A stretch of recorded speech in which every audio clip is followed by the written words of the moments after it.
Hello everyone, आपण पाहत आहोत मॅन्युफॅक्चरिंग प्रोसेस म्हणजे MPR हा सब्जेक्ट. तर या सब्जेक्टमध्ये आपण काय करतोय की युनिट वाईज रिव्हिजन पाहतोय. आता युनिट वाईज रिव्हिजन पाहतोय त्यामुळे काही युनिटची रिव्हिजन आपण पाहिली आहे, काही युनिटची रिव्हिजन आपण करतोय. आता आजच्या लेक्चरला सुद्धा आपण एका युनिटची रिव्हिजन पाहणार आहोत, ज्यामध्ये आपण VIMP क्वेश्चन आणि पूर्ण युनिटची थोडक्यात रिव्हिजन पाहणार आहोत. ठीक आहे, ही रिव्हिजन 70 मार्कच्या फायनल एक्झामिनेशन करता आहे. ओके, चला मग बाळांनो सुरू करूयात मॅन्युफॅक्चरिंग टेक्नॉलॉजीची एक युनिटची रिव्हिजन म्हणजे युनिट वाईज रिव्हिजन. तर आज आपण पाहतो युनिट नंबर 4. युनिट नंबर 4 आहे आपला MPRचा फॉर्मिंग प्रोसेसेस. या युनिटला बाळांनो टोटल 10 मार्क्सचं त्या ठिकाणी वेटेज आहे, 10 मार्कांचं वेटेज आहे. वेटेज याचं कमी आहे परंतु खूप इझी असलेला हा युनिट आहे, त्यामुळे अजिबात ऑरला टाकू नका. यामध्ये तुम्हाला फक्त 4च टॉपिक परफेक्टली करायचे आहेत. पहिला टॉपिक करायचा आहे ड्रॉप फॉर्जिंग. ड्रॉप फॉर्जिंग म्हणजे काय, त्याचं प्रिन्सिपल काय, त्याची नेसेसिटी काय, हे करायचं. नंबर 2ला करायचं आहे रोलिंग प्रोसेस. रोलिंग प्रोसेस काय असते हे तुम्हाला करायचं आहे. त्यानंतर प्रेस टूलचे प्रिन्सिपल, वर्किंग वगैरे वगैरे सगळं. त्यानंतर सेफ्टी प्रिकॉशन की फॉर्मिंग प्रोसेसेस करताना कोणकोणते सेफ्टी प्रिकॉशन आपण घ्यायला पाहिजे. हे 4 पॉईंट जर प्रॉपर केले तर या युनिटचे 10 मार्क पक्के होतात. तेव्हा पटकन स्क्रीनशॉट घ्या म्हणजे आपल्याला पुढे जाता येईल. ठीक आहे, आता नेहमीप्रमाणे सांगितल्याप्रमाणे तुम्ही आता फर्स्ट इयरमध्ये आहात, फर्स्ट इयरमधून सेकंड इयरला जाणार आहात, तेव्हा सेकंड इयरमध्ये कोणकोणत्या सब्जेक्टचे क्लासेस घेणार आहेत, फी स्ट्रक्चर काय असेल आणि यूट्यूबला आपण कुठले व्हिडिओज अपलोड करणार आहोत, केव्हा अपलोड करणार आहोत, सगळी इन्फॉर्मेशन या व्हॉट्सअप ग्रुपवर येणार आहे. तेव्हा तुम्ही काय करा, फक्त स्क्रीनशॉट घ्या आणि त्या ठिकाणी स्क्रीनशॉट घेऊन त्या ठिकाणी काय करा, या व्हॉट्सअप ग्रुपला जॉईन करून ठेवा. सेकंड इयरला जाणार आहात म्हणून याचं नाव सेकंड इयर बॅच आहे, हे लक्षात ठेवा. ओके, पटकन स्क्रीनशॉट घ्या. ओके, आता पहिला पाहूया पॉईंट नंबर 1. पहिला पॉईंट आहे what is mean by drop forging. आता ड्रॉप फॉर्जिंग म्हणजे नेमकं काय हो. सगळ्यात पहिले फॉर्जिंग म्हणजे काय समजून घ्या. Process of shaping the metal by using compressive force. आपण काय करतो, त्या मेटलला गरम करतो. मेटलला गरम केलं की त्याची प्लास्टिक स्टेज तिथं अचीव होते.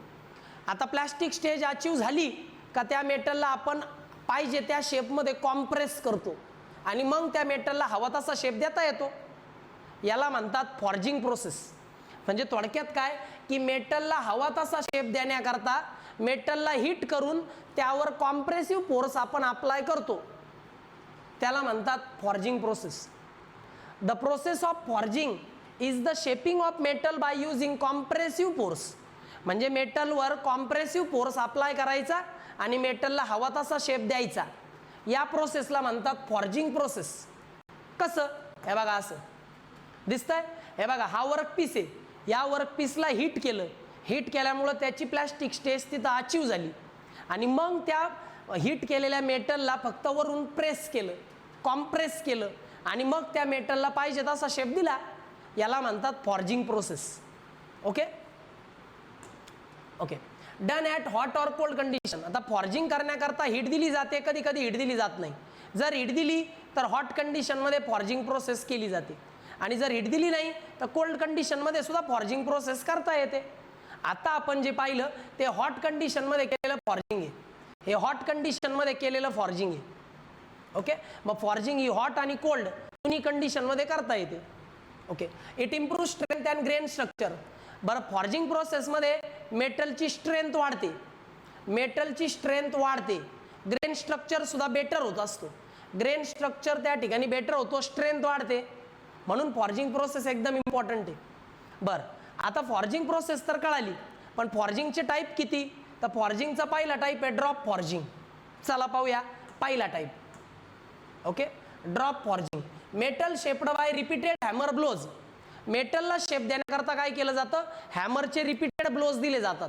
म्हणजे हा वर्कपीस आहे, त्याच्यावर मेटलचे म्हणजे हॅमरचे त्या मेटलवर रिपीटेड ब्लोज दिले जातात. जेव्हा तुम्ही हॅमरचे रिपीटेड ब्लोज त्या मेटलवर देता आणि मग मेटलला शेप प्रोव्हाइड करता, तेव्हा त्याला म्हणतात ड्रॉप फॉर्जिंग. हा वर्कपीस आहे, याला एकतर हीट दिली जाते किंवा दिली जात नाही. मग हॅमर असतो, हॅमरने रिपीटेड ब्लोज त्यावर दिले जातात, त्यामुळे त्याला एक स्पेसिफिक शेप आपण देतो हॅमरने ब्लो देऊन, त्यालाच म्हणतात drop forging. Uses dies to get required shape. मग शेप देण्याकरता त्या वर्कपीसला आपण डायमध्ये टाकतो. ठीक आहे, खाली डाय असतो, त्यात वर्कपीस असतो, मग वरून हातोडीने घाव घातले जातात. मग त्याच्यापासून जे काही शेप मिळतो तो शेप असतो डायचा शेप. याच्याकरता स्पेसिफिक शेपचे डाईज वापरले जातात आणि या डायच्या मदतीने त्या मेटलला रिक्वायर्ड शेप देण्याकरता हॅमरचे रिपीटेड ब्लोज अप्लाय केले जातात. त्याला म्हणतात ड्रॉप फॉर्जिंग. म्हणजे हॅमरच्या मदतीने त्या मेटलला शेप प्रोव्हाइड करणे by using repeated blows of hammer, याला म्हणतात ड्रॉप फॉर्जिंग. ड्रॉप फॉर्जिंग नंतर सेकंड टाइप आहे upset forging. It increases cross section by compressing length. याच्यामध्ये काय केलं जातं, जी लेंथ आहे ती लेंथ कॉम्प्रेस केली जाते. याच्यामध्ये जी लेंथ आहे ती लेंथ कॉम्प्रेस केली जाते आणि त्याचा क्रॉस सेक्शन वाढवला जातो. फॉर एक्झाम्पल हा वर्क पीस आहे, याची लांबी जास्त आहे आणि एरिया कमी आहे, मग याला असं कॉम्प्रेस केलं जातं दोन्ही बाजूने. कॉम्प्रेस केलं की याची लेंथ कमी होते आणि त्याचा एरिया वाढतो. Increases cross section by compressing the length. म्हणजे लेंथला कॉम्प्रेस करायचं आणि एरिया वाढवायचा. जसं बोल्ट हेड मेकिंग, नट बोल्टचा हेड कसा बनवतात, एका बाजूने कॉम्प्रेस करायचं आणि त्याचा एरिया वाढवायचा. हा जो बोल्ट असतो ना, त्या बोल्टचा जो हेड आहे तो या अपसेट फॉर्जिंगने तयार केला जातो. बोल्टच्या हेडचा एरिया जास्त असतो ना, नट बोल्टामध्ये जो बोल्ट आहे त्या बोल्टचा जो हेड आहे तो मोठा असतो. त्याला काय केलं जातं, असं कॉम्प्रेस केलं जातं. एका बाजूने कॉम्प्रेस केलं की त्याची लेंथ कमी होते आणि एरिया वाढतो. याला म्हणतात अपसेट फॉर्जिंग. मग येतो press forging. It uses continuous pressure instead of blows. Press forging जास्त करून यूज केलं जातं. याच्यामध्ये मेटलला शेप देण्याकरता रिपीटेड ब्लोज देण्याची गरज नाही. याच्यामध्ये कंटिन्युअस प्रेशर दिला जातो मेटलवर कंटिन्युअस प्रेशर दिला जातो instead of repeated number of blows. हॅमरचे घाव घालण्याच्या ऐवजी कंटिन्युअस प्रेशर त्या मेटलवर द्यायचा आणि त्या मेटलला हवा तसा शेप मिळतो. Better accuracy and finish. या प्रेस फॉर्जिंगमध्ये ॲक्युरेसी चांगली मिळते, फिनिशिंग चांगली मिळते.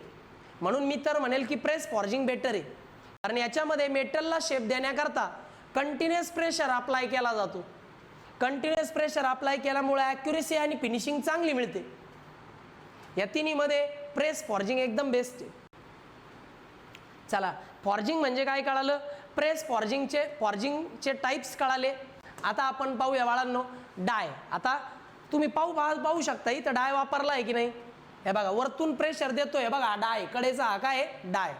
मग कोणते डाईज वापरले जातात फॉर्जिंगमध्ये, चला पाहू.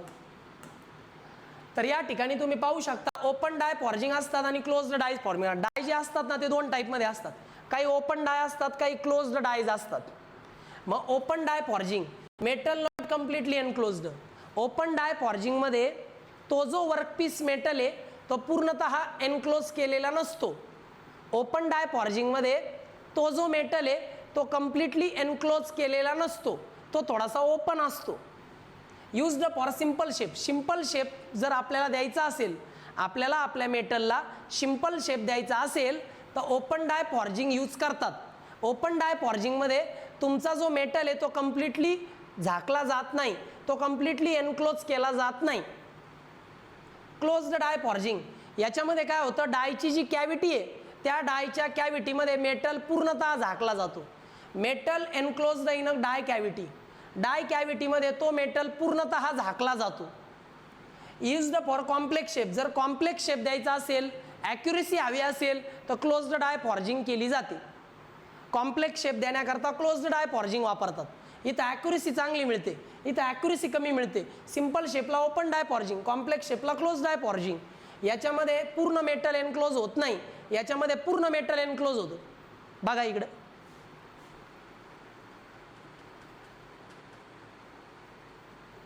तुम्ही इथे पाहू शकता, इथं ओपन डाय फॉर्जिंग आहे. म्हणजे वरतून प्रेशर द्यायचा आणि मेटलला शेप द्यायचा. रेड कलरचा मेटल आहे, या ठिकाणी तुमचा मेटल पूर्णतः झाकला गेलेला नाही आहे, तो ह्या बाजूने आणि ह्या बाजूने ओपन आहे, म्हणून हे ओपन डाय फॉर्जिंग आहे. आणि हे क्लोज्ड डाय फॉर्जिंग, याच्यामध्ये तुमचा मेटल कम्प्लिटली या शेपमध्ये एनक्लोज झालेला आहे. अप्पर डाय आणि लोअर डायमध्ये तो मेटल पूर्णतः झाकला गेला आहे, मग प्रेशर दिला. हे ओपन डाय फॉर्जिंग, हे क्लोज्ड डाय फॉर्जिंग. अशा फिगर पण काढता आल्या पाहिजे. डाय टाइप्स कळाले आपल्याला. आता आपल्याला पाहायचंय रोलिंग. आता फॉर्जिंगचे टाइप्स, त्यानंतर डायचे टाइप्स कळाले. आता येतं रोलिंग. रोलिंग म्हणजे काय, principle of rolling. Metal is passed between the rotating roller.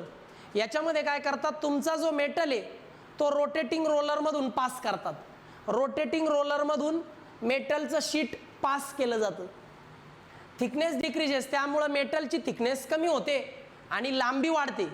मेटलची thickness कमी होते. बघा 2 रोलर आहे, ते 2 रोलर प्रेशर अप्लाय करतात. 2 रोलरच्या मधून जर मेटलचं शीट पास केलं का त्याची थिकनेस कमी होते आणि लांबी वाढते. याला म्हणतात रोलिंग.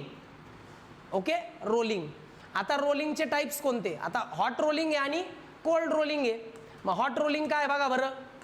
चला अगोदर रोलिंग दाखवतो म्हणजे तुमचे कन्सेप्ट क्लिअर होतील. रोलिंग बघा, या ठिकाणी बाळांनो अशा पद्धतीने 2 रोलर असतात. हे 2 रोलर असे फिरतात, एक क्लॉकवाईज एक अँटी क्लॉकवाईज, आणि त्याच्यामधून मेटल पास केला जातो. मग त्याने काय होतं, मेटलची थिकनेस कमी होते आणि मेटलची लेंथ वाढते. याला म्हणतात रोलिंग ॲक्शन. आता रोलिंगमध्ये सुद्धा हॉट रोलिंग आणि कोल्ड रोलिंग असते.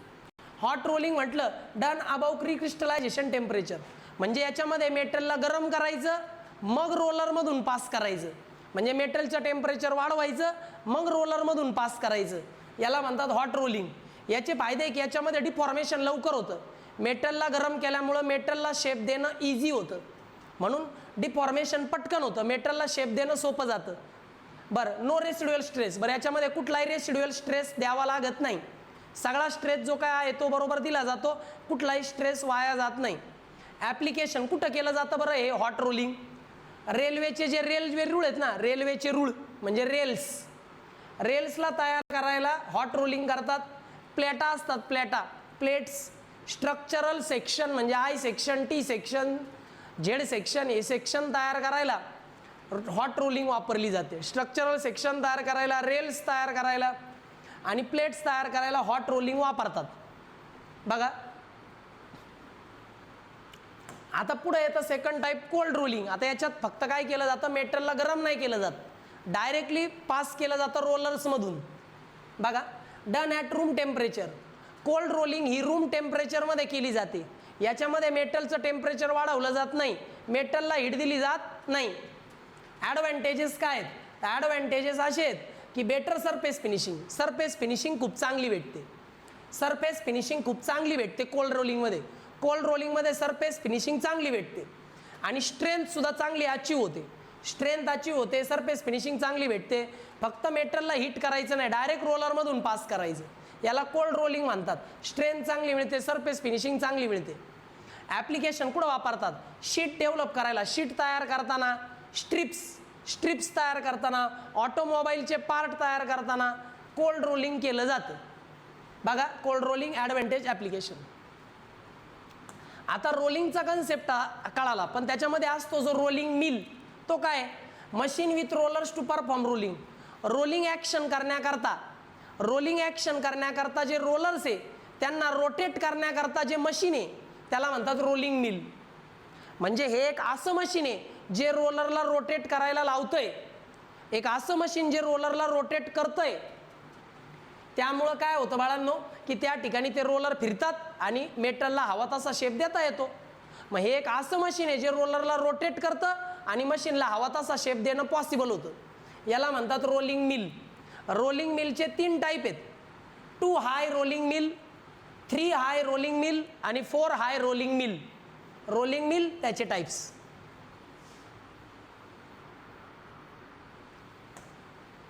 त्यानंतर तिसरा पॉईंट येतो बाळांनो या युनिटचा, मिल. रोलिंग तर सगळं सांगितलं मी तुम्हाला. रोलिंग म्हणजे काय, त्याचे टाईप्स कोणते, रोलिंग मिल म्हणजे काय, त्याचे टाईप्स कोणते. आता पाहायचं आहे प्रेस टूल. तिसरा टाईप आहे बरं का, तिसरा topic. Device used to cut or shape the metal sheet using press. एक असं डिव्हाइस ज्याच्यामध्ये प्रेशर अप्लाय करून त्या मेटलच्या शीटला कट केलं जातं किंवा त्या मेटलच्या शीटला शेप दिला जातो. म्हणजे मेटलच्या शीटला कट करायला, मेटलच्या शीटला शेप द्यायला जेव्हा मी प्रेशर अप्लाय करतो त्या डिव्हाइसला म्हणतात प्रेस टूल. म्हणजे एक असं डिव्हाइस आहे ज्याच्यामध्ये मी मेटल शीटला कट करू शकतो, मेटल शीटला हवा तसा शेप देऊ शकतो बाय जस्ट अप्लाइंग प्रेशर. त्या डिव्हाइसला म्हणतात press tool. Device used to cut or shape the metal sheet, आणि मग मेटल शीटला शेप दिला जातो बाय युझिंग प्रेस. याला म्हणतात प्रेस टूल. ओके, बरं. आता प्रेस टूलवर कोणकोणते ऑपरेशन परफॉर्म केले जातात? तर प्रेस टूलवर कटिंग ऑपरेशन परफॉर्म केले जातात. प्रेशर अप्लाय करायचा आणि शीटला कट करायचं, त्या डिव्हाइसला म्हणतात प्रेस टूल. कटिंग ऑपरेशनमध्ये ब्लँकिंग ऑपरेशन, पंचिंग ऑपरेशन, पंच केलं जातं, नॉचिंग ऑपरेशन, ट्रिमिंग ऑपरेशन, असे कटिंगचे ऑपरेशन परफॉर्म केले जातात प्रेस टूलवर. यामध्ये तुम्ही एक एक सेंटेन्स आणि डायग्राम काढू शकता. टेक्स्टबुक बघा सापडून जाईल आणि ऑलरेडी आपण या अगोदरच्या लेक्चरला पण पाहिलंय. अजून कोणते कोणते ऑपरेशन करता येतात? कटिंग ऑपरेशन करता येतात, ब्लँकिंग, पंचिंग, नॉचिंग, ट्रिमिंग हे आपण पाहिलं. आता फॉर्मिंग ऑपरेशन करता येतात. फॉर्मिंग ऑपरेशनमध्ये शेप दिला जातो. मेटलच्या शीटला शेप पण देता येतो by using press tool. Press टूलच्या मदतीने मेटलच्या शीटला शेप सुद्धा देता येतो. मग त्याच्यामध्ये बेंडिंग म्हणजे मेटल शीटला तुम्ही बेंड करू शकता. ड्रॉइंग म्हणजे मेटल शीटला हवा तसा शेप देऊ शकता. स्क्विझिंग मेटल शीटला कॉम्प्रेस करू शकता. स्क्विझिंग, ड्रॉइंग, बेंडिंग म्हणजे मेटलला हवा तसा शेप देता येतो, त्याला म्हणतात फॉर्मिंग ऑपरेशन. आणि मेटलला कट करता येतं, त्याला म्हणतात कटिंग ऑपरेशन. हे सगळं करता येतं प्रेस टूलवर. ओके, आता टाइप्स ऑफ डाईज आपण या अगोदरच्या लेक्चरला पण पाहिलेत, तरी पाहूयात. टाइप्स ऑफ डाय असतात सिंपल डाय, एक असा डाय जो एका वेळी एकच ऑपरेशन परफॉर्म करतो, which perform one operation per stroke.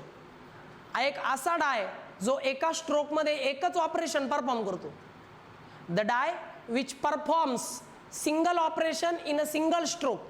Single स्ट्रोकमध्ये एकच ऑपरेशन परफॉर्म करतो, त्याला म्हणतात simple die. Progressive die, it performs multiple operation in a sequence.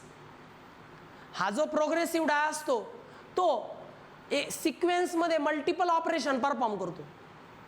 सिक्वेन्समध्ये multiple operation perform करतो म्हणून त्या डायला म्हणतात प्रोग्रेसिव्ह डाय. की सिक्वेन्स नंतर तो म्हणजे बघा पहिले ब्लँकिंग, मग पंचिंग, मग ट्रिमिंग, असं वेगवेगळे ऑपरेशन परफॉर्म करतो सिक्वेन्समध्ये. मल्टिपल ऑपरेशन परफॉर्म करतो सिक्वेन्समध्ये, त्याला म्हणतात प्रोग्रेसिव्ह डाय. आणि तिसरा येतो फॉर्मिंग डाय. आता या युनिटमध्ये आपण फॉर्मिंग डायच पाहतोय ना. Used for shaping without cutting म्हणजे मेटलला कट न करता,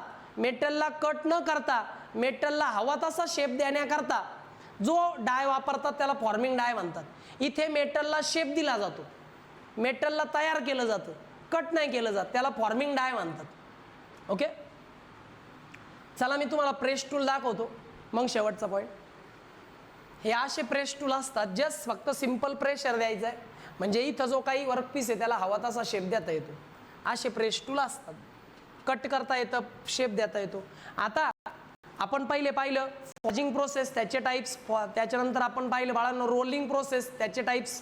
त्यानंतर प्रेस टूल, त्याचे टाइप्स. आता आपण पाहणार आहे डायचे टाइप्स हे पाहिले. शेवटचा टॉपिक आहे की फॉर्मिंग प्रोसेसेस ह्या ज्या पाहिल्या आपण, फॉर्जिंग, रोलिंग, प्रेस टूल, या सगळ्या प्रोसेसेसमध्ये कुठले प्रिकॉशन घेतले पाहिजे.